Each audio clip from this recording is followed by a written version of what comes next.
My name's Bob Ramser. I've been with Turfscape since 2005. The property that we're actually at right now is Shaker Rose Garden. The Rose Garden is next year will be its 100-year anniversary. One of the privileges of working with the school district is the relationship with Dave Boyer and the school district and the students. Hello, I'm Dave Boyer. I'm the Director of Building and Ground for Shaker Heights City Schools. Well, the reason I enjoy doing this job is because it impacts student learning. A learning environment is important to the success of our students' achievement. From the time they get off the bus till the time they get into the buildings, I touch all of that. I impact the education of kids, and that's important to me.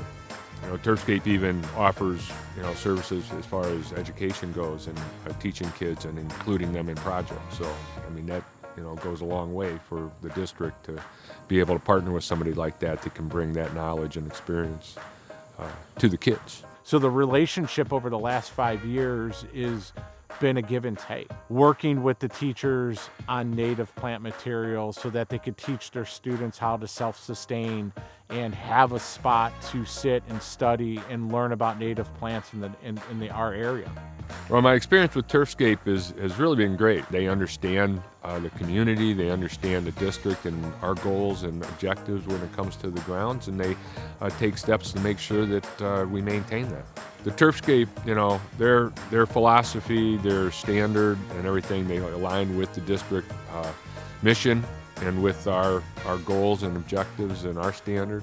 One of the goals on this, where we're actually standing and then throughout the district, is for the grounds to be used again, to allow people to walk through and enjoy nature and have parents come pick up their kids and be able to walk through a garden and enjoy their walk home. I have extreme pride in being able to give back to the community and teach younger generations about how they can incorporate the plant material and to tie in gardens between multiple schools and to see people actually using it brings a good amount of pride that we did something good for this district. Over 30 years of working in facilities in public schools, partnership with a company like Turfscape gives me a resource that helps not only make me successful, but makes the district successful in our mission to provide an environment for kids to learn, both inside and outside the classroom.